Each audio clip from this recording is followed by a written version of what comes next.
Oke, assalamualaikum warahmatullahi wabarakatuh. Ya, kembali lagi bersama saya Habibur Rahman. Nah, bagaimana kabarnya teman-teman semua, teman-teman Mahasantri Mahat Al Jamiyah UIN Raden Intan Lampung? Ya, semoga kalian selalu dilindungi oleh Allah Subhanahu wa taala dan selalu diberikan kesehatan oleh Allah Subhanahu wa taala. Nah, pada video-video yang telah lalu kita sudah belajar mengenai ibadah puasa ya, baik dari pengertian, lalu syarat, rukun, terus sunah-sunahnya, terus hal-hal apa saja yang dapat membatalkan puasa. Nah, pada video kali ini kita akan melanjutkan mengenai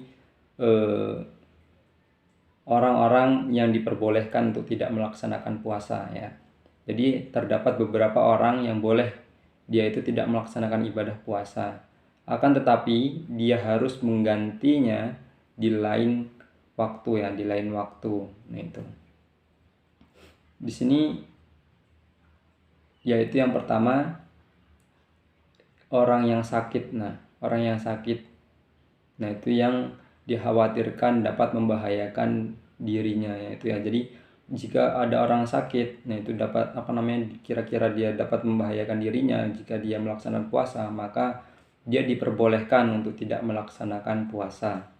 Nah, golongan yang kedua yaitu musafir atau orang yang dalam perjalanan, yang sedikitnya yaitu 81 km.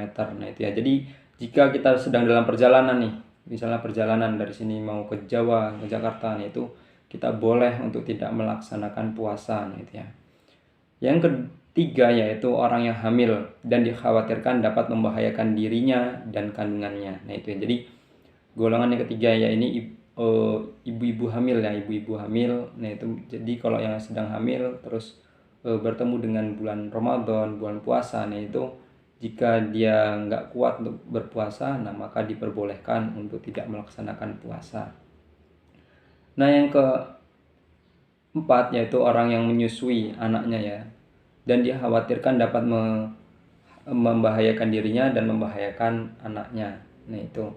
Maka dari itu dia diperbolehkan untuk tidak melaksanakan puasa.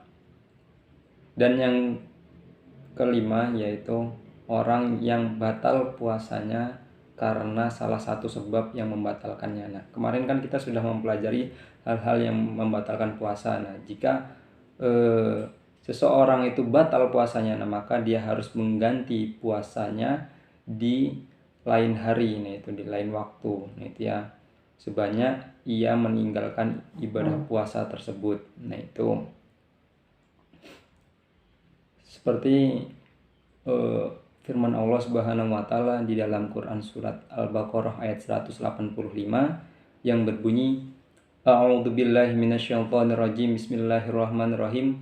Wa man kana maridan aw ala safarin fa iddatum min ayyamin ukhar.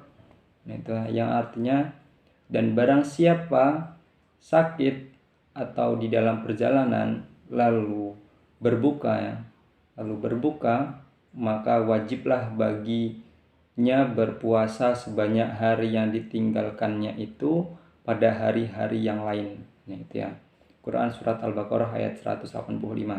Nah, itu jadi jika kita meninggalkan puasa, kita tidak berpuasa, nah itu maka kita harus mengganti puasa kita sebanyak hari yang kita tinggalkan dan di lain hari, di lain waktu, di lain waktu bulan Ramadan itu.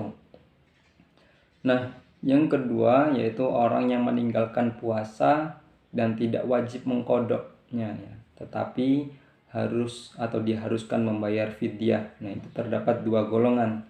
Nah, golongan yang pertama yaitu orang yang sakit dan tidak ada harapan untuk sembuh. Nah, itu ya. Jadi jika ada orang yang sakit, nah terus nggak ada harapan untuk sembuh, misalnya dia sedang koma dan lain sebagainya, nah itu dia diperbolehkan untuk tidak puasa dan tidak wajib untuk membayarnya, akan tetapi dikenakan atau diharuskan untuk membayar fidyah. Nah, itu. Nah, yang golongan yang kedua yaitu orang yang lemah karena sudah tua dan tidak kuat untuk berpuasa. Nah, itu ya. Jadi orang-orang yang lansia nih, udah lanjut usia, nah dia tidak kuat untuk melaksanakan puasa. Nah, maka dia tidak diwajibkan untuk berpuasa, tidak diperbolehkan untuk tidak berpuasa ya, dan tidak diharuskan untuk mengqodok, tetapi dia harus membayar fidyah. Nah, itu ya. Nah, adapun besaran membayar fidyah yaitu 1 mud ya, 1 hari puasa itu dibayar dengan 1 mud itu. Nah, sebagian ulama mengkonversikan 1 mud itu yaitu 0,6 kg ya. 0,6 kg atau 3/4 liter. Nah, itu ya, sebagian ulama mengatakan sebanyak segitu. Dan pembayarannya yaitu berupa bahan pokok ya, bahan makanan pokok yang ada di daerah itu. Nah, itu misalnya di Indonesia nih, bahan makanan pokoknya yaitu kan beras. Nah, itu maka dibayar dengan beras. Nah, itu. Nah, itu tadi materi kita mengenai orang-orang yang diperbolehkan untuk tidak melaksanakan ibadah puasa.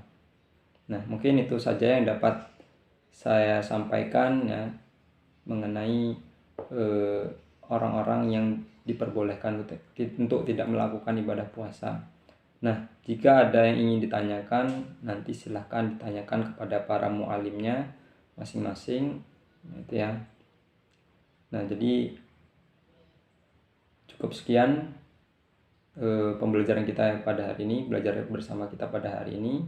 Jika ada kesalahan, salah-salah kata, saya mohon maaf, dan kepada Allah saya mohon ampun.